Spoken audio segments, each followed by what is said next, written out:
네, 안녕하세요. 굿모닝 성공투자의 아침의 칼리 전문가입니다. 네, 오늘은 지금 현재 PPT로 지금 현재 지정학적 리스크에 대한 내용이나 이런 부분들 좀 가져가 보고요. 기업적 분석, 미국 대표 주식들 기업적인 분석이나 내용 해석 자체를 조금 가져가는 시간 갖도록 하겠습니다.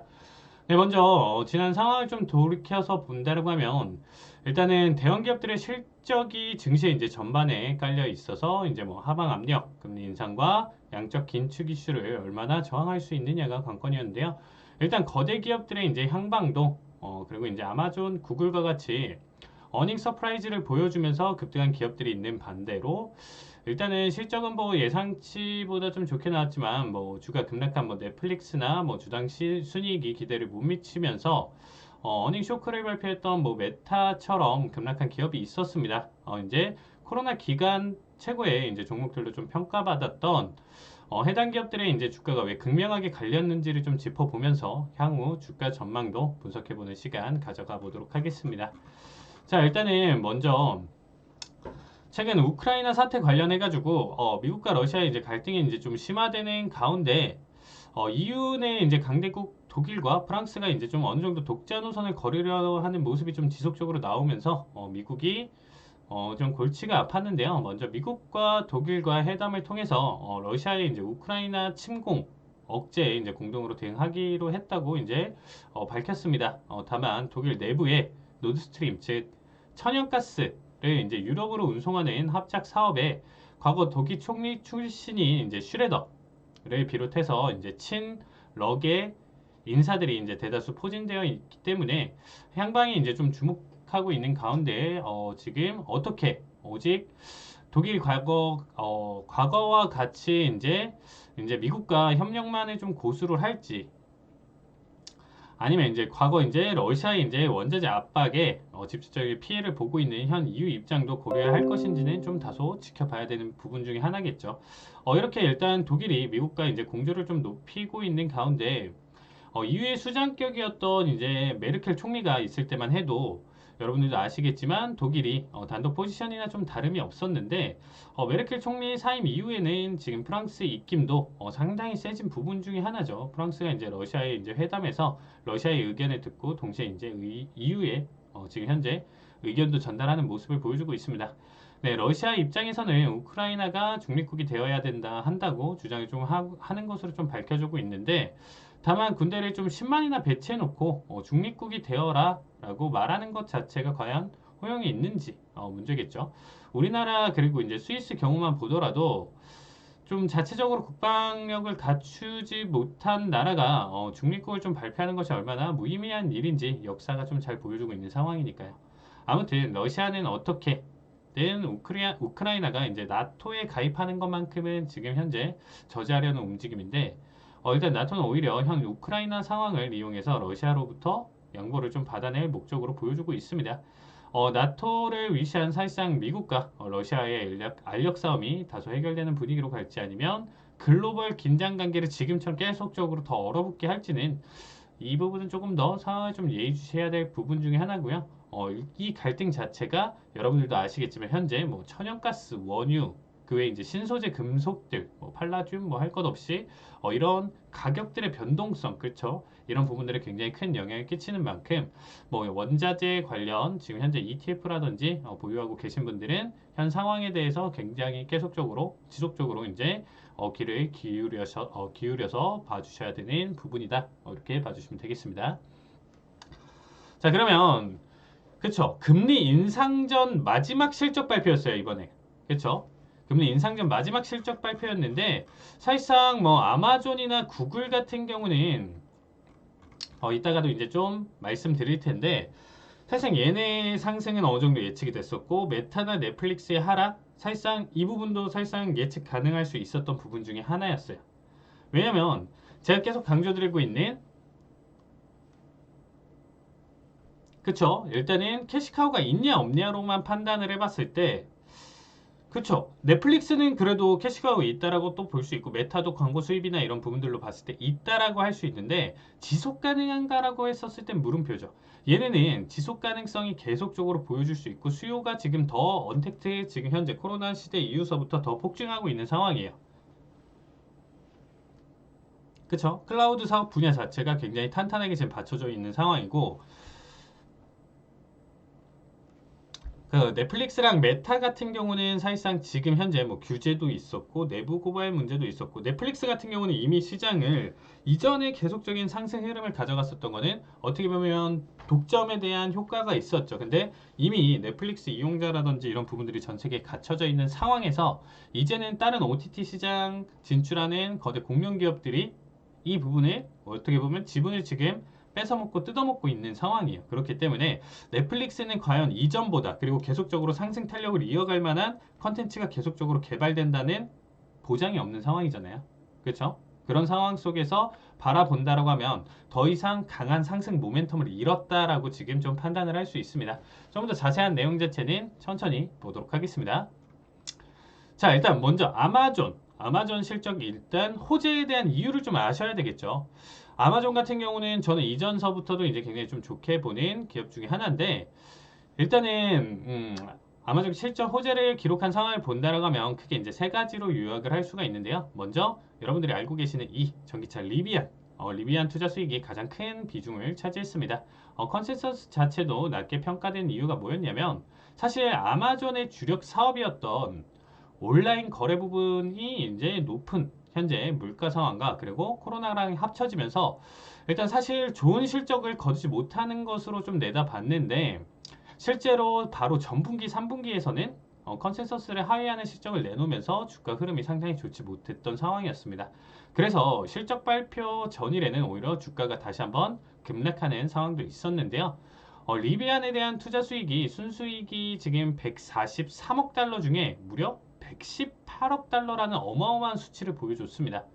자, 그래서 이번 어닝 서프라이즈를 기록해야 하는 모습을 보여줬는데, 사실상 여러분들도 아시겠지만 리비안의 주가가 최근에 공모가보다도 내려온 점이 과연 이 투자 수익이 이제 이 드라마틱한 투자 수익이 다음 분기에도 이어갈지에 대한 의구심은 있는 부분 중에 하나이기 때문에 조금 주의하셔야 될 부분이다라고 봐주시면 될 것 같고요. 자, 다음은 광고 사업의 이제 성장세가 두드러진다라는 점입니다. 일단은 아까 설명드렸던, 원래 아마존이 일단은 실적 발표를 할 때 광고 사업 분야를 따로 기입하지 않고 기타 수익 분야로 이제 좀 합쳐서 발표를 했었어요. 왜냐면 이번 발표, 그래서 이전에는 그렇게 했었는데 이번 발표와 더불어서 광고 분기들은 되돌아보니까 일단 전년 동기 대비 이제 32%나 상승한 매출을 보여줬습니다. 아마존의 이제 광고 매출은, 아마존에서 이제 상품을 판매하려는 판매자들이 광고를 의뢰하면 해당 판매자 상품을 검색 상단에 올려주는 광고 상품이 있었는데, 이 상품이 인기가 있다는 건 그만큼 판매자들이 광고의 허용성을 계속해서 느끼고 있다는 점이겠죠. 지속적으로 광고 수익은 증가할 것으로 보여주고 있지만, 이런 상단 띄우기, 그쵸? 이런 경우 같은 경우는 아무리 돈을 받고 계속적으로 올려준다라고 해도 차후에 어느 정도 조금 분란의 씨앗을 가져갈 수 있는 소지가 될 수 있어 보이는 부분 중에 하나입니다. 그래서 우리나라도 이제 쿠팡에서도 비슷한 사례가 있었던 만큼 해당 부분은 조금 주의해서 계속적으로 긍정적인 평가를 가져가는 것보다는 좀 부정적인 내용 자체도 한번 안고 가셔도 나쁘진 않을 것 같습니다. 자, 마지막으로는 클라우드 컴퓨팅 사업의 성장, 그쵸? 이 부분이 굉장히 이제 성장세가 두드러진다는 점입니다. 아마존 클라우드 서비스 사업인 AWS는 아마존 온라인 거래 영업이익보다도 더 높은 이익을 구가한 것으로 나타냈는데, 일단 저는 이 부분에 좀 주목을 하고 있고요. 이전에 실적을 발표한 대형 기업들을 보면 구글도 그렇고 마이크로소프트, 애플 모두 이 클라우드 사업 자체가 계속적으로 호조를 보이고 있다는 게 공통점입니다. 따라서 클라우드 섹터를 따로 분류해서 보실 필요가 있다, 이렇게 생각이 들고 있습니다. 왜냐하면 이 클라우드 사업이라는 것 자체가 사실상 어떤 느낌이냐면, 그쵸? 이 클라우드 사업 자체를 지금 좀 표현을 하면서 가져간다라고 하면, 이 클라우드 이 시스템 자체를, 그쵸? 남한테 이제 빌려주고 렌탈을 해주고 어떻게 보면 돈을 받는 구조예요. 근데 얘네가 그러면 어떻게 생각하면 되냐? 제가 계속 말씀드렸던 강남에 그냥 얘네가 사실상 사용을 하려고 했던 뭐 건물이 있었다라고 생각해요. 그렇죠? 아마존이 쓰려고 했던 빌딩을 하나가 빌딩을 하나를 구매를 했는데 사실상 지금 뭐 다른 건물도 있고 다른 건물도 있기 때문에 이 건물이 놀아버리는 거예요. 그러면 놀면 뭐예요? 그쵸? 놀면 뭐예요? 그쵸? 얘네를 월세를 줘야 되겠죠. 어떻게든 굴려야 되겠죠. 그러니까 클라우드 사업 자체가 뭐 일단 뭐 아마존 기준으로 본다라고 하면 그쵸?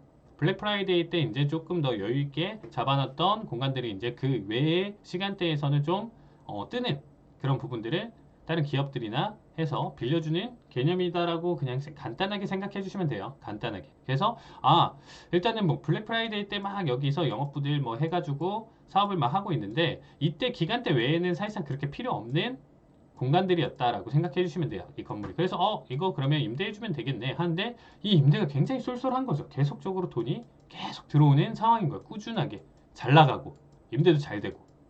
근데 이 건물이 한두 채가 아니겠죠. 강남의 빌딩만 뭐 100채 이상 된다라고 생각해 주시면 돼요. 그러면 여기에서 나오는 월세만 해도 어마어마할 거고 이게 잘 팔려요. 그리고 그렇죠? 계속 걸어놓으면 빈 공간 없이 계속 나간다라고 생각해 주시면 돼요. 그러면 여기에 대한 수입이 어마어마하죠. 계속적으로 들어올 거 아니에요. 이 수입 자체가. 수입이 계속 들어오는 상황에서 지켜보면 지금 현재 금리 인상이 와서 사실상 우리가 뭐 은행에 대출을 했던 금액이나 이런 부분들이 뭐 1,000억 정도 되는데 우리는 기본적으로 여기서 뭐 100억, 500억이 계속 매달 들어와. 그러면 금리 인상에 대한 압박과 대출금을 납입해야 되는 금액들이나 이런 부분들이 이 캐시카우로 소멸이 될 수 있다라는 거죠. 캐시카우 꾸준히 들어올 수 있는 돈, 월세라고 생각해 주시면 돼요. 월세 우리가 이만큼 잘 받고 있는 상황에서 금리 인상을 뭐 보여주더라도 우리 기업에는 충격을 줄 수가 없어. 이런 개념인 거죠. 이거가 오히려 호재로 작용을 해서 주가의 상승을 일으켰다. 그리고 이게 실적 발표에서 굉장히 긍정적인 영향을 끼쳤다라고 생각해 주시면 되겠습니다. 자, 그러면 그쵸? 이렇게 해가지고 지금 일단은 아마존 얘기를 지금 좀 가져왔었고요. 자, 그래서 아마존 주가를 지금 좀 살펴보시면 긴 횡보 구간을 가져가고 있어요. 제일 아쉬운 부분 중에 하나가 이 아마존이라는 기업 자체가 사실상 접근하기가 굉장히 좀 어렵죠. 이미 3,400에서 뭐 3,800선까지 이 가격대가 형성되어 있다 보니까 달러로 형성되어 있잖아요. 그러니까 일단 기본적으로 뭐 3, 400만 원 이상 한 주에 가격대다 보니까 좀 부담스러운 부분들도 있고 거기에 더불어서 지금 긴 횡보 구간을 가져갔었던 움직임이다 보니까 조만간 추세가 나올 수 있는 자리값이었는데 최근 1월 한 달 동안에 이제 금리 인상 여파로 굉장히 큰 낙폭 추세를 계속적으로 얘는 이어갔었다라고 봐주시면 돼요. 근데 이번에 실적 발표와 더불어서 그래서 이렇게 어닝을 기록을 했죠. 말도 안 돼요. 그렇죠? 예상치보다 뭐 거의 뭐 600% 그렇죠? 서프라이즈를 보여준 기업입니다. 그만큼 뭐 리비안 사실 그 부분이 좀 크긴 했었지만 자 보세요. 그렇죠? 전일 어떻게 보면 안 좋을 것이다 예측하면서 넘어왔던 주가 흐름이었어요. 그래서 7.8%나 빠졌었는데 실적 발표 이후 보시면 13%로 이전의 낙폭을 다 소화하면서 지금까지도 추세 자체가 나쁘지 않게 우상향으로 올라와주고 있는 상황이죠.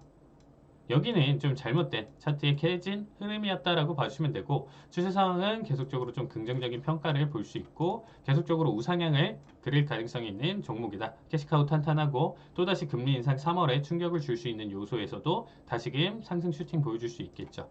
그러면 주가 흐름을 일단 기술적 분석으로도 같이 일단 상승 재료는 충분하다라고 볼 수 있고 일단은 금리 인상에서도 낙폭을 좀 최소화할 수 있는 종목 기업이죠. 아마존 자체는 자, 그렇게 바라봤을 때 현재 기업을 지금 바라보면서 이전 낙폭에 따른 지금 현재 0.5 되돌림이 나와주고 있고 50%를 지금 일단 낙폭을 소화시켰던 자리값이고요. 여기서 한 번 더 눌러주고 나서 재돌파 타이밍 때가 이제 훨씬 더 가격 자체를 좀 재밌게 볼 수 있기 때문에 낙폭 자체를 3100선에서 한번 재돌파 타이밍이 나와주는 3200선 돌파할 때는 3600까지는 추가적인 상승 볼 수 있으니까 이 구간대에서 가장 안정적인 매매 관점이라고 보고 있어요. 저는 그래서 여기 관점에서 보신다라고 하면 10몇 프로 안정적으로 끌고 갈 수 있는 매수세 충분히 나올 수 있으니까 이런 타이밍이나 이런 부분들은 노란톡 참여하시면 제가 공격적으로 조만간 투자 전략이나 이런 부분들 다시금 설명드리도록 하겠습니다. 자, 어쨌든 최근 국내 주식이 너무 재미없죠. 힘들게 하고 작년부터 해가지고 어떻게 보면 꾸준히 힘들었던 것 같아요. 근데 미국 주식을 본다라고 하면 뭐 얘네도 종목에 따라서 이제 좀 갈리긴 하겠지만 훨씬 더 재미를 볼 수 있었던 종목들이 많았었죠. 작년 같은 기준에. 뭐 올해는 좀 다를 수는 있겠지만 어쨌든 조금 더 안정적으로 중장기를 좀 끌고 갈 수 있는 거대 공룡 기업이기 때문에 한번 눈여겨봐 주셨으면 좋겠습니다. 자, 1부는 여기까지 하고요. 2부에서 마저 나머지 기업들 설명 이어가도록 하겠습니다.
네, 안녕하세요. 2부 마저 진행하도록 하겠습니다. 자, 아마존까지 봤었고요. 그 다음에 이제 애플이 아니고 구글. 죄송합니다. 구글 한번 봐야 되겠죠. 자, 일단은 자, 구글 역시 지금 보셨을 때 이번에 지수에 우리가 설 연휴 때 지수의 상승 흐름을 끌고 갈 수 있을 정도로 어떻게 보면 좋은 서프라이즈를 발표를 했고 얘네의 주가 상승 흐름 자체가 지수를 끌어올렸을 정도로 굉장히 좋은 긍정적인 시장의 역할을 했었던 부분 중에 하나죠.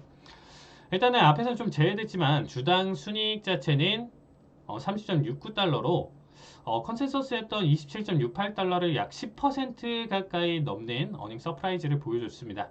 이번 실적 발표를 보면 좀 매출적으로는 좀 다소 부진한 모습을 보여줬지만 주당 순이익에서 수익을 거둔 기업들이 많았는데 구글의 경우는 일단 총 매출 역시 일단은 753억 달러로 예측치인 722억 달러에서 일단은 이 부분을 넘는 거의 약 한 30억 달러 정도 되죠. 이 정도를 넘는 실적 발표를 했는데 이 무거운 기업이 이제 해당 발표에 동시에 이제 주가가 굉장히 크게 급등을 하는 모습을 보여줬습니다.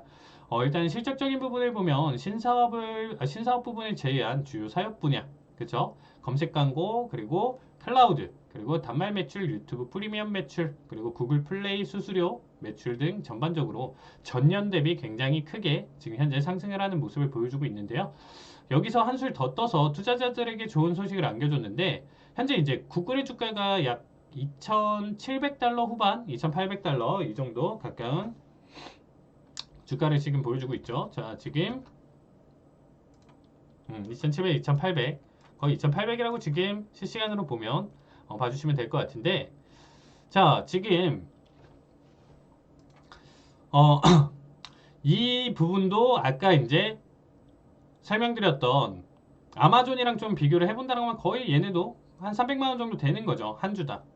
그래서 이렇게 되는 한 주의 금액 자체가 뭐 우리나라뿐만 아니라 뭐 미국 개미 투자자들 뭐 미국에서도 뭐 똑같이 개미는 있겠죠. 이런 소액 어떻게 보면 그저 큰 돈은 아니잖아요. 큰 돈은 아니고 소액 투자 개미 투자자들한테는 어떻게 보면 쉽사리 접근하기가 좀 힘들겠죠. 그러니까 내 보유 자본이 1,000만 원이어도 사실상 한 주당 300만 원씩 해버리면 그렇죠. 뭐 한 세 주 사기도 벅차고 분할 매수나 이렇게 좀 공격적인 투자나 이런 부분들 해석하기가 굉장히 좀 힘들겠죠. 그래서 이런 부분들 좀 바라본다라고 했었을 때 이번에 20대 1로 액면 분할 를 하겠다고 이제 좀 발표를 했습니다.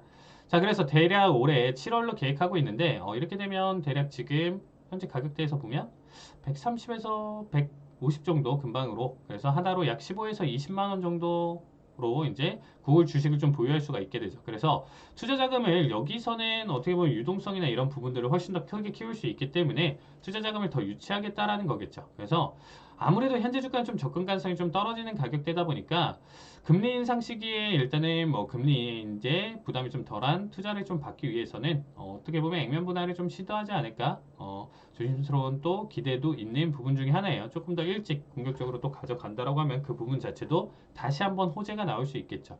그래서 이러한 조정 구간 중에 일단 단숨에 반등을 좀 시켜준 모습이었습니다. 그래서 이런 게 이제 좀 거대 기업의 힘이었다라고 좀 봐주시면 될 것 같아요. 그래서 일단은 구글 차트도 같이 보면서 설명을 드린다라고 하면, 그쵸? 여기서 보시면 자, 7%대 상승을 보여줬는데 갭을 어마어마하게 띄워주고 보여줬었죠. 뭐 고점 대비 이렇게 좀 바라본다라고 하면 거의 이제 10%대 움직이기까지도 이제 보여줬었고, 이후에 낙폭이 조금 아쉽긴 해요. 그렇죠. 이 자리값을 지금 현재 구간대에서는 다 잡아먹고 좀 나와주긴 했었는데 단숨에 들어 올렸었고 한 번의 슈팅을 보여줬던 기대값을 좀 가져갈 수 있었기 때문에 제가 봤을 때는 훨씬 더 지금 상황에서는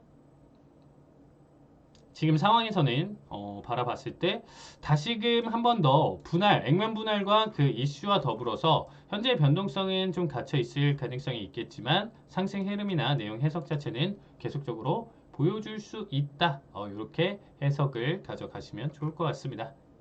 자, 그래서 그럼 현재 주가 움직임이나 이런 내용적으로 지금 봤을 때는 어떤 게 지금 좀 맞나요? 라고 봤을 때, 뭐 되돌림 수치로 봤을 때는 이전 고점 라인 때 레벨 때까지만 오고 나서 다시금 낙폭을 보여줬기 때문에 이 구간대에 대한 해석을 좀 가져가긴 조금 힘들 것 같고요. 다시금 또 전고 돌파 자리값이 좀 중요할 것 같아요. 구글은 특히나 이 눌림 자리값이 그렇게까지 크게 가져가는 내용 자체가 없이 가격대를 정말 꾸준히 상승을 보여줬죠. 어떻게 보면 3배, 근 3배. 우리가 코로나 쇼크 이후서부터 잡았다라고 하면 3배나 상승을 해준 모습입니다. 그렇죠? 그래서 지금 바라봤을 때 뭐 되돌림 수치나 이런 부분들로 가져가서 본다라고 하면 아직 뭐 추가적으로 눌릴 자리도 볼 수도 있는 타이밍인데, 그렇죠. 여기까지 눌릴 수도 있는 가능성이 있지만 그렇게 바라보기보다는 제가 봤을 때 지금 단기적인 파동으로 최근에 기한값 조정이 굉장히 많이 발생을 했어요. 그래서 이 가격대, 그러니까 이 박스를 지금, 그렇죠. 이전에 있었던 이 구간대의 이 박스를 기한값이 어디서부터냐면 작년 7월부터 해서 이 박스 유지가 1월까지였어요. 그러니까 근 6개월간, 반년간의 지금 이 박스를 한 번의 하락 이탈 이후에 지금 다시금 박스 안으로 들어왔는데 고점 돌파하는 타이밍으로 한 번 더 볼 수 있겠죠. 그래서 전고를 돌파하는 타이밍도 매수 관점으로도 좋고요. 지금 구간대는 사실상 변동성을 띌 가능성이 있기 때문에 오직 매집을 하시는 분들 한해서 떨어질 때마다 사는 구간대로만 봐주시면 좋을 것 같습니다. 하지만 좀 내가 단기 매매랑 좀 더 안정적으로 이 구글 자체를 끌고 가고 싶다 하시는 분들은 이 가격대에 돌파해주는 타이밍에서는 단기 추세가 충분히 기분 좋게 나올 수 있는 자리값이다 라고 봐주시면 좋을 것 같습니다. 저는 매수 타이밍을 기분 좋게 가져간다라는 거는 여기 리딩 관점으로 본다라고 해도 여기 구간대를 추천드리고 싶어요. 자, 이해되시죠? 그래서 아직 뭐 금리 인상 시기도 남았고요. 아직 액면 분할 나온 건 아니기 때문에 아직 미보유하신 분들은 지금 시장 어지러운 상태에서 굳이 무리하게 대응하실 필요는 없다라고 생각하고 있어요. 그래서 그렇게 좀 천천히 봐주시면 좋을 것 같습니다. 자, 그 다음에 이제 좀 설명드릴 기업 같은 경우는 메타쇼크죠. 메타쇼크 안 드릴 수가 없는 내용 중에 하나인데, 일단 뭐 SNS 산업의 이제 선구자, 최강자, 우리 서학개미 분들이 많이 놀라셨을 텐데 4분기 실적 발표를 통해서 지금 336억 달러, 순이익 102억 달러를 기록했다라고 지금 밝혔습니다. 매출 자체는 전년 동기 대비 20%나 오른 모습이 좀 나쁘진 않았는데 순이익이 일단 8%나 떨어졌습니다. 이에 주당 순이익이 3.67달러로 예측했던 3.84달러를 밑도는 수치를 내놓으면서 주가가 이제 급락을 했는데, 급락이 아니죠. 폭락이죠, 폭락. 아니, 이 정도는 보여줄 수 있다를 생각해요. 그러니까 예측치나 조금 더 하회를 하면서 가져갈 수 있었다라는 관측은 할 수 있겠죠. 메타 자체가 갑자기 이제 사업 구도 그리고 내부 고발자 이슈나 그동안 빅테크 규제 이런 부분들 좀 가져갔을 때 사실상 지금 뭐 메타버스로 사업을 일단은 포커싱을 맞추겠다라고 이번에 얘기는 했지만 이게 이제 매출적으로 그쵸 이렇게 실적 발표로 봤었을 때는 아직 적용되기가 힘든 부분 중에 하나였죠. 그래서 바라봤을 때 좀 떨어질 수는 있다였지만 이렇게 주가가 이런 대형 기업이 이 정도까지 폭락을 한다? 이거는 솔직히 말해서 좀 선 넘었죠. 26% 전일 대비 26% 넘게 하락을 하는 모습을 보여주고 아직까지도 소화를 못 해주고 있는 모습인데 일단은 이제는 200달러 선을 좀 지지를 할까가 이제 좀 관건으로 바뀌었습니다. 일단은 이번 실적 발표가 좀 중요했던 이유 중에 하나가 뭐냐면 여러분들 알고 계시겠지만 페이스북이었잖아요. 페이스북이었는데 이 메타로 일단은 변신을 꾀하면서 이 이름을 바꾼 이후부터 발표 이후부터 이제 첫 실적 발표였어요. 근데 동시에 이제 앞으로 기술주 압력이 계속적으로 작용할 것으로 금리 인상에 따른 기술주 이제 하방 압력이 계속 가져갈 수 있는 이런 상황에서 마지막 어떻게 보면 4분기 시장 자체가 굉장히 긍정적인 상황에서의 시장 실적 발표였기 때문에 이번에는 그래도 좋게 나와야 된다 하는 상황이었는데 안 좋게 나왔죠. 좀. 그렇기 때문에 앞으로의 지금 올 상반기 계속적으로 기대값으로 봤을 때 많이 떨어진다라고 봐주시면 돼요. 그래서 일단은 지금 봤을 때 마크 주커버그도 일단 개인 자산이 300억 달러 넘게 공중분해가 됐습니다. 그래서 사실상 얘가 이제 탑10 뭐 계속 미국 부호 중에 뭐 탑10 이런 부분들도 이제 뺏기겠죠. 그 정도로 뭐 말도 안 되는 금액이 개인 자산이 300억 달러가 하루아침에 공중분해가 됐어요. 정말 뭐 우리가 하는 거는 정말 애기 장난 수준인 거죠. 어떻게 보면 이런 상황에서 봤을 때. 그래서 일단은 메타 이런 실적 발표가 이제 분석하는 자료들이 이제 좀 많이 나왔는데, 제가 가장 공감하는 부분 중에 하나는 선점의 이제 역효과라고 봐주시면 돼요. 일단 아까도 설명드렸다시피 페이스북이 이제 SNS 시장을 이제 선구자 역할을 했고, 동시에 이제 성공적으로 좀 안착을 하면서 SNS 거대 공룡 기업으로 성장을 했었죠. 근데 이제는 시장 자체가 그러니까 이제 SNS 시장 총량이 얘도 이제 최대치에 달하면서 어떻게 보면 지금 이 먼저 가지고 있던 점유율 자체가 새로운 도전자들에게 이제 좀 뺏기는 상황이죠. 아까 말씀드렸던 이제 넷플릭스도 이제 거의 비슷한 상황이고. 그렇죠? 그래서 메타버스 넷플릭스보다 일단 이 메타가 조금 더 위험하다라고 생각되는 이유 중에 하나가 일단 신흥 경쟁자들이 이제 페이스북을 무자비하게 물어뜯고 있다는 상황이에요. 대표적으로 여러분들도 아시겠지만 틱톡, 그쵸? 틱토커라는 용어가 생길 정도로 최근에는 어떻게 보면 유튜브 시장이 예전에는 큰 흐름, 뭐 어떻게 보면 큰 영상, 뭐 1시간 묵직한 영상이었다가 이게 편집으로 바뀌면서 뭐 한 15분, 10분 내의 영상으로 이제 편집을 가져가면서 또 이 시장 자체가 간단하게 볼 수 있는 시장으로 좀 바뀌었죠. 근데 이제는 1분 미만의 영상 이런 거 좀 많이 보셨을 거예요, 여러분들도. 이게 이제 쇼 콘텐츠까지도 이제 넘어오면서 시장 흐름이 이렇게 좀 더 계속적으로 빠르게 바뀌는 거예요. 빠르게 보면서 넘기고 정보를 빠르게 캐치하려는 사람들의 심리가 많이 녹아있는 상황에서 이거를 잘 꿰찬 상황이겠죠. 그래서 페이스북의 이제 평균 이용자 수를 지속적으로 뺏어가고 있는 상황이에요. 그래서 아까도 말씀드렸던 메타버스로의 이제 기업 변화를 깨하기 위해서 일단은 또 들어가는 비용 자체도 사업 비용 자체도 이제 기하급수적으로 늘어나는 상황이에요. 그러니까 메타버스 사업을 총괄하는 리얼리티 랩스 이 사업 분야의 손실이 2019년에는 45억 달러에서 지금 여기 메타 기업이 2021년에는 101억 달러로 이제 급증을 했습니다. 물론 투자도 중요하지만 이 지출을 극복할 정도로 메타버스 사업이 실수익으로 그쵸? 이만큼 투자를 하고 계속적으로 손실이 늘어나고 있는 이 상황에서 수익으로 이어지려면 시간이 얼마나 걸릴지 모른다는 점이 이제 이 시장의 우려를 굉장히 크게 키워가고 있는 상황입니다. 그래서 얘네가 이제 실적으로 전환을 하지 못한다라고 하면 시장이 도태될 가능성이 커요. 그만큼 무너질 수도 있는 상황이다라고 보고 있습니다. 그래서 메타버스에 대한 손실이 이제 기하급수적으로 이렇게 늘고 있다라는 점, 이렇게 세 가지 이번 폭락의 주요 원인으로 지금 봐주고 있다라고 봐주시면 되겠습니다. 자, 그래서 메타버스 주가도 한번 봐야 되겠죠. 자, 정말 뭐 낙폭 자체를 좀 감당하기 힘들 정도로, 그렇죠?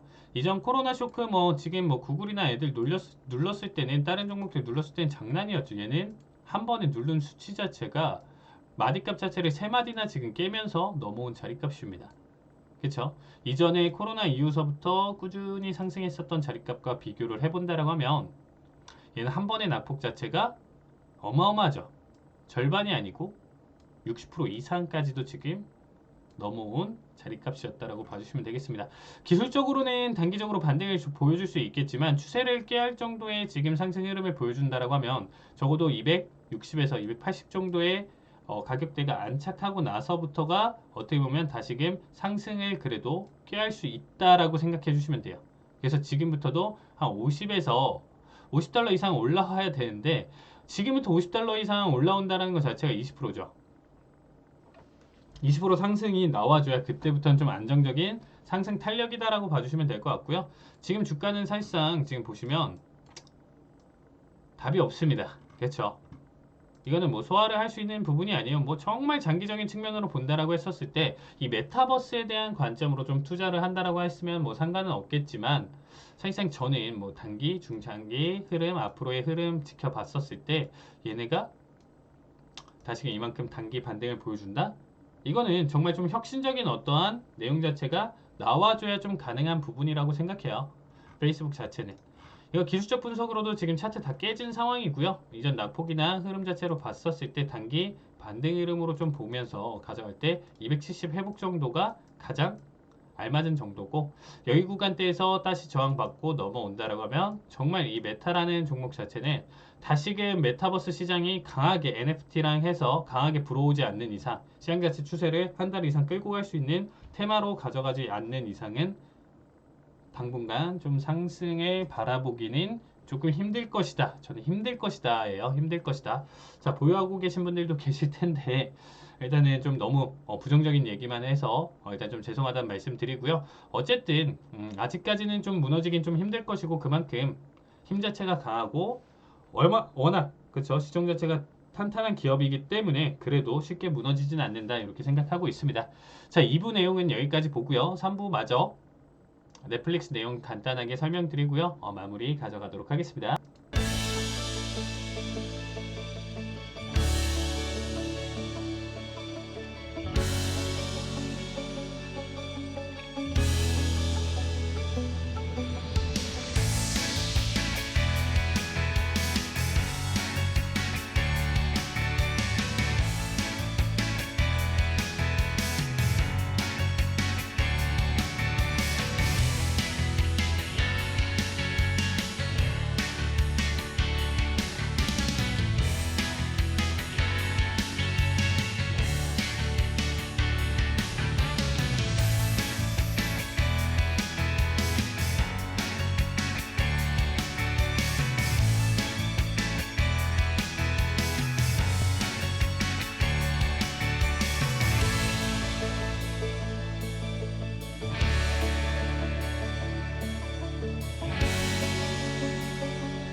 네, 안녕하세요. 네. 3부 마저 이어가도록 하겠습니다. 넷플릭스는 일단은 마지막으로 일단 가져왔는데, 여러분들도 아시겠지만, 오징어 게임이다, 뭐, 최근에 뭐, 지옥이다, 여러 가지 뭐, 컨텐츠들이 너무 많았었죠. 근데, 일단 넷플릭스는 앞에 메타와는 좀 다소 조금 다른 점이, 실적 자체는 지금 좋은 실적을 발표를 해줬습니다. 근데, 다만 지금 분기 컨센서스를 좀 저조하게 잡으면서 주가가 좀 빠지기 시작했죠. 일단은 사실 넷플릭스는 지금 아까도 말씀드렸다시피 OTT 이제 선구자였는데 앞에 페이스북하고 일단은 비슷한 상황이었었죠. 근데 일단 넷플릭스는 그럼에도 다양한 컨텐츠랑 좀 새로운 시도 그리고 이제 좀 빠른 시장 확장을 통해 이제 좀 독보적인 점유율을 좀 구가하고 있었는데 여러분들도 아시겠지만 여기 이제 굉장히 이제 또 많은데 아마존 프라임이 이제 북미 지역에서 이제 점유율을 급격하게 따라오더니 기존 브로드캐스팅 그리고 뭐 영화 산업의 이제 강자들이 OTT 이제 뛰어들기 시작하면서 지금 현재 위기에 봉착해 있다라고 봐주시면 되겠습니다.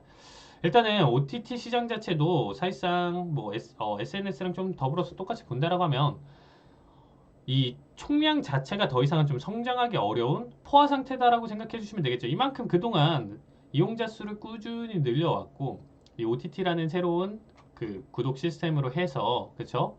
계속 꾸준히 가져오면서 지금까지 이제 잘 끌고 왔어요. 잘 끌고 왔으면 이제 사람들이 이 OTT에 대한 부분들을 이제 좀 자연스럽게 가져가고 있는데 이미 뭐 넷플릭스를 계속 보는 사람들이 이제 질려버렸거나 이미 기존 가입자들이 탄탄하게 유지되는데 신규 가입자들을 이제 새롭게 계속적으로 끄집어내기가 힘든 상황이죠. 그렇죠? 그래서 이미 지금 역시 제로섬 게임이 이제 좀 되어가고 있다. 이렇게 해석을 해주시면 될 것 같습니다. 자, 일단은 페이스북 같이 아예 새로운 산업 분야라기보다는 기존 산업 분야에서 이제 발달한 시스템이 OTT 산업인 거죠. 그래서 현재 뭐 전기차 시장과 마찬가지로 좀 기존 유명 브랜드 자동차 기업들이 전기차로의 이제 변모를 좀 시도하듯이 기존 영상 산업에 이제 강자들이 후발주자로 달려들기 시작했어요. 그렇죠? 마블, 디즈니, 디스커버리 등의 이제 강력한 브랜드를 가진 이 디즈니 OTT가 시장에 진출하기 시작했고, 뭐 우리 30대, 40대 분들은 뭐 케이블 TV 처음 나왔을 때 기억하실 것 같습니다. 미국 드라마의 강자 HBO 채널마저 AT&T 지원에 조금 현재 힘입어서 OTT 시장에 진출하는 모습이죠. 그리고 여기 이제 기존 본인들 프리미엄 서비스에 더해서 OTT 사업을 진행하고 있는 아마존 프라임과 그리고 이제 뭐 독자적인 영상 기술과 새로운 컨텐츠로 부상하고 있는 이 왓챠까지 이거는 뭐 경쟁자들이 강력해도 너무 강력한 상황이죠. 뭐 이에 더불어서 지금 뭐 오미크론이 전파력이 이제 강하지만 현재 치명률이 좀 낮기 때문에 이 리오프닝이 좀 강하게 불어오는 시장 자체도 이 언택트에 이제 지쳐있던 소비자들이 그쵸 그동안은 뭐 우리도 그렇잖아요. 이제 9시까지만 지금 영업이 되고 있는 상황에서 이게 다 풀리고 넘어온다라고 하면 더 이상 집에서 이렇게 좀 보는 컨텐츠를 즐기는 시간들보다는 외적으로 좀 소비를 하고 못 갔던 여행이라든지 이런 부분들을 더 많이 채워 나가겠죠. 그래서 그런 부분들이 온다라고 했었을 때도 사실상 넷플릭스 평균 이용 시간을 좀 줄게 할 수 있는 이유 중에 하나다라고 볼 수 있겠습니다. 좀 이러한 커뮤니케이션 사업들은 이용자 수도 중요하지만 평균 이용 시간 역시 사업의 수익성에 중요한 부분을 차지를 하고 있는 상황이니까 겸손한 컨센서스를 그만큼 주가가 겸손하게 만들었고 과연 이러한 경쟁자들을 좀 제치고 금리 비용이 증가하는 상황에서 좀 이런 부분에 상쇄할 만한 새로운 수익 모델을 강구해낼 수 있는지 주목해봐야 되는 상황 중에 하나겠죠. 자, 넷플릭스도 마찬가지로 차트를 보시면 넷플릭스야말로 지금 봤을 때 그쵸 이전에 코로나 쇼크 이후서부터 꾸준히 그래도 상승은 했어요. 아까 말씀드렸던 아마존 같은 경우가 이러한 박스를 길게 치다가 슈팅을 보여줄 수 있는 타이밍이다라고 얘기를 드렸고 넷플릭스는 이 부분을 잘 가져갔었던 부분 중에 하나였었다라고 해석을 해주시면 돼요. 근데 지금 뭐 12월부터 해서 주가가 밀리기 시작하면서 자 고점 대비 695달러였던 게 300 거의 반토막 났죠. 반토막. 그쵸? 고점 대비 기준으로 봤을 때 300달러 반토막 이상이 났죠. 그쵸? 그만큼 시장 자체가 지금 현재 아무리 넷플릭스가 지금 좋은 컨텐츠 나오고 뭐 하더라도 이 시장 자체 앞으로의 기대값이 적어진다라는 거를 미리 반증하는 부분 중에 하나겠죠. 여기서. 그래, 너네 여기까지 잘 해먹었어. 그동안 이용자 수 계속 독점으로 해서 꾸준히 잘 가져왔었는데 사실상 이제는 디즈니가 오고 HBO 오고 그쵸? 그 외에 이제 나머지 OTT 사업 분야들 오는 내용들이 너무 강력해. 그러면 니네가 총량이 있는데 이거를 뺏기는 일만 남았지. 계속 여기서 야금야금 뺏어서 결국에는 요만큼의 기업 가치로 변모를 할 거야. 라는 생각을 하겠죠. 그쵸? 그래서 꾸준한 상승. 얘네가 만약에 이제 메타버스에 힘입어서 조금 더 이 컨텐츠나 이런 부분들이 좀 더 자유롭게 언제 어디서든 더 강력한 흐름 자체를 좀 가져간다라고 하면 또 모르겠죠. 근데 그런 신사업 분야나 이런 부분들이 계속 가져가기는 힘든 상황이잖아요. 그래서 뭐 현재 주가를 본다라고 하면 얘네는 뭐 페이스북보다 더 힘든 상황이죠. 지금 상황 자체가. 자, 지금 단기적으로 이전의 낙폭 자체를 소화도 못하고 있습니다. 지금 현재 반등을 보여줬었다라고 해도 최근에 뭐 좋았다라는 관점 하에 저점 대비 강한 상승을 보여줬었죠. 그러니까 뭐 저점에서 산 사람 기준으로는 수익 구간을 많이 볼 수 있었겠지만 평균적인 가격대 우리가 뭐 평단가나 매물대 뭐 이렇게 지켜본다라고 하면 이 구간대가 가장 적당할 거예요. 500달러 선. 그쵸? 이 구간대가 가장 적당할 텐데 이 구간대에 몰려있던 사람들 자체가 지금 자리값을 좀 소화시키기는 좀 힘들 것 같아요. 그쵸? 그래서 지금 추세를 좀 변모를 할 만한 내용 자체는 좀 한동안 보이기는 좀 힘들 것 같고요. 넷플릭스는 아무리 뭐 하더라도 지금 현재 주가를 횡보하는 일만 좀 남아 있을 것 같다라는 생각이 들고 있습니다. 당분간 이 구간대 300에서부터 어떻게 보면 500선까지 이 변동성을 가지면서 그냥 추세를 가져가긴 힘들고 횡보 자리. 왜냐면 이제는 다양한 OTT 시장에 들어온 이 상황에서 봤었을 때 얘네가 정말 대장격인 만큼의 흐름을 계속적으로 이어간다라고 하면 거기서 추세가 나오겠죠. 제가 말씀드린 건 추세예요. 단기 변동성이 아닙니다. 이러한 게 추세예요. 그렇죠? 여기서 밀었던 거, 여기서 상승 보여줬던 게 추세지. 여기는 변동성으로 봐주셔야 되겠죠. 그쵸? 기간값도 좀 필요할 것 같고 사실상 뭐 제가 봤을 때는 모멘텀이 굉장히 중요하잖아요. 우리가 기업을 선택하고 주가를 산다, 주식을 산다라는 것 자체가 이 기업이 앞으로 계속적으로 꾸준히 몇 년 그 이상 계속 상승할 만한 가치가 있는 기업인지를 판단을 하는 건데 얘네는 어떻게 보면 얘네도 물어뜯길 일만 좀 남았다. 이렇게 좀 생각을 해보셔도 좋을 것 같습니다. 그래서 일단 긍정적인 내용 자체를 좀 가져가기 좀 힘들 것 같고요. 자, 이제 마지막 시간 자체가 얼마 남지 않아서 최근에 일단은 뭐 나스닥 주가나 흐름 자체를 좀 보면서 설명을 드리도록 하겠습니다. 자, 선물로 일단은 좀 얘기를 드리면서 가져갈 텐데 자, 최근에 나스닥 같은 경우는 지금 이전에 최고점에서 저점 기준으로 한번 볼게요. 그러면 얘네를 100이라는 기준으로 봤을 때 설날 때, 그쵸? 4거래일째 상승을 딱 보여주면서 강한 슈팅을 보여줬었죠. 여기서 보시면 이전 낙폭 원이 어마어마했었는데 1월 한 달 정말 힘들게 했었죠. 근데 여기서 반등이라는 제대로 된 사이클을 보여줬어요. 50%나 소화를 해주고 나서 지금 낙폭을 보여줬는데 현재 구간대에서 다시금 정고를 돌파하는 타이밍에서 본다라고 하면 얘는 기술적 분석으로 봤을 때 쌍바닥을 노리는 여러분들이 알고 계시는 패턴이고 그 가격대는 15,200선에서부터 16,000대까지는 다시금 회복할 수 있는 상황이에요. 좀비 나스닥 하잖아요. 그만큼 이 지수 자체는 결론적으로 우상향을 그릴 가능성이 있고 단기적인 충격을 줄 수는 있겠지만 지금 같은 결과에 이 낙폭을 보여줬던 요소 자체는 CPI 발표가 있었고요. 그전에도 이제 뭐 다른 요소들 자체가 금리 인상이라든지 이런 요소들이 시장에 지배적으로 나와줄 수 있습니다. 그래서 한 번에 예전처럼 강한 슈팅이나 이런 부분들을 좀 가져가긴 좀 힘들 것 같고요. 시장 자체가 변동성을 띠면서 꾸준히 우상향을 띠지 않을까. 근데 그 가격대는 한 16,400대까지는 올라올 수 있다고 생각해요. 지수의 상승을 그래서 충분히 볼 수 있기 때문에 선물 시장으로 대응하기는 좀 힘드시다 하시는 분들 같은 경우는 뭐 레버리지 ETF도 있기 때문에 그렇죠? ETF로 지수를 이제 담는 타이밍을 한 번 더 보셔도 괜찮은 구간 중에 하나가 나올 것 같아요, 조만간.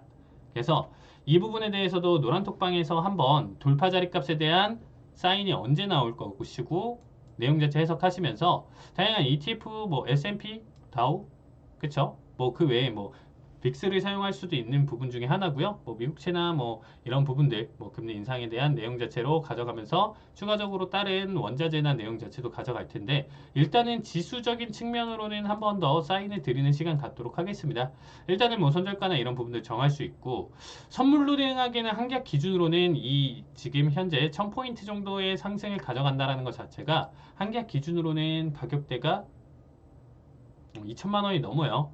그래서 내 한 계약을 여기서 잘 가져가면 2천만 원이 넘는 수익을 볼 수는 있겠지만 그만큼 한번 내가 여기서 바라봤지만 낙폭을 키워갔을 때는 그쵸 그만큼 손실을 크게 가져갈 수 있기 때문에 내가 버틸 수 있는 내가 이 시장에서 담을 수 있는 퍼센트 변동성에 따른 금액을 채워놓고 싶다 하시는 분들은 마이크로도 좋고요. 아니면 ETF 투자도 나쁘지 않다. 이렇게 설명드리고 싶습니다.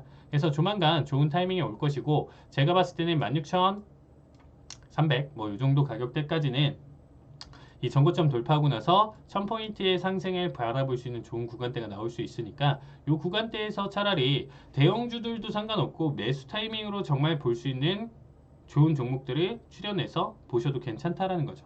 아까 설명드렸던 뭐 구글이 될 수도 있고요. 아마존이 될 수도 있는 부분 중에 하나입니다. 뭐 메타나 지금 얘기 드렸던 넷플릭스 같은 경우는 아직 추세 전환하기는 좀 힘든 상황이니까 단기 급등은 보여줄 수는 있어도 다시금 꺾일 가능성이 있기 때문에 좀 캐시카우가 있는 기업들 안에서도 소개드리는 시간 갖도록 하겠습니다.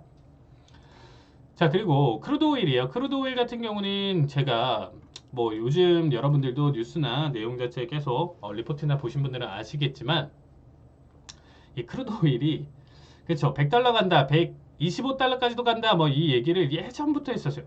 언제부터 했었냐면 작년 제가 얘기 드렸던 시점이 9월이에요. 9월부터 이 얘기를 드렸었는데 그만큼 85까지 단기 갭등을 보여주다가 다시금 뭐 추가적으로 이제 미국에서 제지하고 오펙 플러스 회의에서 뭐 증산한 뭐 얘기 나오고 여러 가지 내용 이슈 지정학적 리스크 내용 다루면서 하락폭을 크게 키워갔었고 이때 사람들이 좀 많이 힘들었던 구간 중에 하나일 거예요. 여기서 여러분들이 뭐 대응을 하셨다라고 하면 한 번에 78달러 하던 오일 자체가 10포인트 넘게 하락을 했죠. 1000틱 넘게 하락을 했던 자리값입니다. 여기서 정말 힘들게 왜냐면 어느 정도에서는 반등 치겠지죠. 이전 캔들의 움직임을 보셨을 때 정말 원웨이로 말도 안 되게 내렸었기 때문에 이때 좀 힘들었었고 이 다음서부터는 정말 꾸준히 우상향을 지금 보여주고 있는 상황인데 지금 약간 조금 조심해야 되는 타이밍이에요. 무슨 말이냐면 이 하단 기준 추세선을 이탈을 해줬습니다. 여기서 그렇죠? 더 이상 상승 흐름을 보여주지 않고 이탈을 해주고 현 시점에서는 다시금 91달러까지 보여주는 자리값이었지만 윗꼬리를 여기서 잡히고 내려오는 자리값입니다. 그러면 얘 같은 경우는 지금 현재 강력하게 리테스트를 받고 단기간에 조정을 줄 가능성이 커요. 여러분들이 보는 시점 자체가 금요일 시장까지 마감해서 반영을 하면서 보신다고 하면 이미 선반영이 됐을 수도 있습니다. 저는 조금 더 과거에서 지금 이게 녹화 방송이라는 점 인지해 주시고요. 자, 녹화 방송이라는 내용 자체로 봤었을 때 극단적으로 추세가 한번 꺾이기 시작하면 81달러까지 조정을 보일 수 있다라고 생각해 주고 봐주시면 될 것 같아요. 그래서 오일 가격은 다시금 재차 정고를 돌파하지 않는 이상은 지금 현재 여러분들이 보고 계시는 그 한 주, 그렇죠? 2월 셋째 주 한 주 자체는 오히려 하락으로 좀 전환될 가능성이 있다. 저는 이렇게 바라보고 있어요. 어디까지? 81달러. 지금부터도 10포인트 정도는 추가 하락을 가져갈 수 있는 자리값 중에 하나예요. 그래서 지금 자리에서 지금 90달러 또 지키지 못하고 한 번 더 언더를 줬을 때는 얘네 역시도 그쵸 오일 가격에 이제 하락에 투자를 할 수 있는 ETF라든지 아니면 오일 직접적인 투자를 보시던지 이렇게 보시면서 한번 오일 대응도 여러분들이 보시는 시점에서는 매도 관점을 좀 보시면서 가져가시는 것도 나쁘지 않다. 저는 이렇게 지금 좀 바라보고 있습니다. 시장 자체가 너무 어지럽기 때문에 굉장히 좀 힘들어요. 그렇죠? 자, 마지막으로 간단하게 골드를 보시면 골드 자체는 이전에도 한번 설명드렸었던 것 같기도 하고 그렇죠? 여기까지는 삼각수렴 형태를 이전의 변동성과 더불어 봤을 때는 이 수렴 형태를 지금 깨긴 힘든 상황이에요. 그렇기 때문에 이전에 지금 이 별표친 이 자리값까지의 상승도 예측을 했었고요. 그 다음 낙폭까지도 예측을 했었던 자리값이었습니다. 다음 상승까지 봤었던 구간이고요. 여기를 지금 또 강력하게 돌파하지 못한다라고 하면 단기간에 골드도 또다시 1800 밑으로 조정을 줄 수 있는 가격대로 왔다라고 봐주시면 돼요. 그래서 골드의 상승은 지금 1830까지 다시 왔네 하면서 여기서 매수 관점으로 계속적으로 보시기보다는 오히려 추세가 꺾일 가능성이 있다. 이렇게 참고해 주셨으면 좋겠습니다. 자, 오늘 선물 시장 그쵸? 여러분들이 궁금하실 만한 그래도 골드나 오일, 나스닥 내용 자체 해석을 좀 가져왔고요. 네, 다음 주에도 여러분들 더 좋은 내용으로 알찬 내용으로 찾아뵙겠습니다. 네, 오늘 여기까지 할게요. 네, 감사합니다.